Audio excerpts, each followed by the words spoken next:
What's up everybody, this is Reese from C Manga and welcome to my review of Hajime no Ippo chapter 1107, right in the middle. Damn son, the tension was running so high between these two. Both fighters just could not wait to start the round. You know, I love how at the beginning of this chapter, Bison said exactly what I said in the last one. Takamura stole all his moves. First there was the Detroit style, then there was the flickers, then there was the counter. And now in the turn of events, Bison has actually been the one who's been sealed off. You know, it's freaking crazy just like how these events end up happening in Ippo.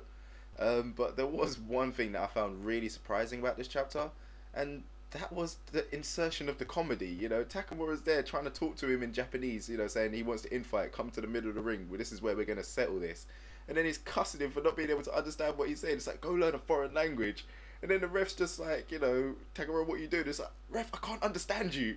You know, it's just such a stupid thing, man. Takamura, he loves to cuss people out for something that he can't do himself. Classic Ippo comedy right there. To be able to put that in the middle of a serious chapter as well, brilliant. But damn, Bison, this guy is super pissed. He's ready to. He's like literally there, ready to obviously go firing off flickers at the beginning of the chapter, ready when he's starting. Then, you know, obviously Takamura, he left some dirty psychological damage in there because like his body and his mind knows exactly what will happen if he tries to throw out that flicker. It's like, wait a minute, oh god, I'm gonna get countered, and that right there is just pissing him off even more. This guy is just so fired up. But what's kind of does surprise me a little more about Bison is the fact that even though he's really pissed off, he's not backing down to anything, you know? It's like right there when Takamura's there standing in the middle of the ring, he made it known that he wants this infight. Bison's like, alright, cool, you want an infight? I'll go for the infight, you know, I'm going straight into the thief's den.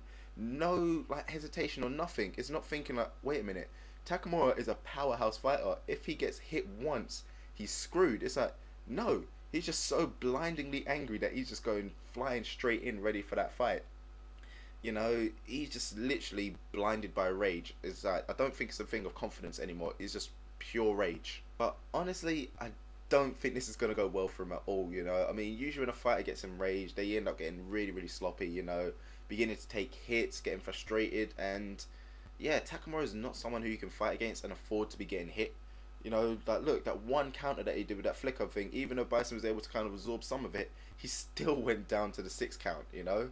It took him out, and you know, like I just said, it left damage in there. He knows what will happen if he tries anything. So yeah, it's going to be a really surprising thing what's going to be happening next, because I didn't really take Bison for the infighter type. You know, second he broke out that Detroit style, it's like, this is his natural style, this is what he's comfortable with, how's he going to deal with the infighting? But I'm seriously under the impression that the reason obviously Takamura definitely wants to take this into an infight is because he knows his legs are going, you know, he doesn't have that much strength left. Obviously, you know, we saw like during the break, he just stood up ready to go, and obviously everyone's thinking, oh okay, it's because he's excited, it's because he's excited, but my thinking is it's because he knows if he sits down for too long, he can't get back up. His legs just won't let that happen. You know, I think same thing happened to, I think it was Ippo, where it's like, kid, sit down. It's like, no, I can't. If I sit down, I'm not going to be able to get back up. So, you know, try to hide the fact and then, you know, get some more blood circulation going through his calves. But yeah, it seems like this fight is all coming down to this exchange. Who's going to come out on top? Because obviously at the end of the chapter, you see them two ready to go in for a dual exchange, but who knows who the hell's going to come out on top of that one. Obviously, it's going to be Takamura, you know, he's the main star of this fight, but, you know, on another note, it would be really surprising if he does finally get a black star on his record, because, come on, he's got a perfect record right now, but odds are that won't happen. But, yeah, Bison, he just seems too riled up at this point in time.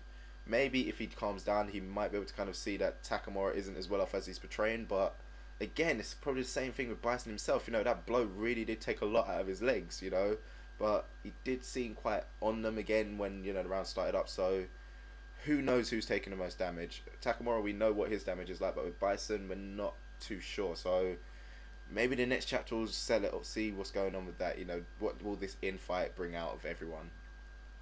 So yeah, that is about it from me for this chapter, guys. You know the usual thing to the end of these. Let me know what you thought about this chapter in the comment section below. And as usual, don't forget to check out our things on the channel. So I'll see you on the next chapter.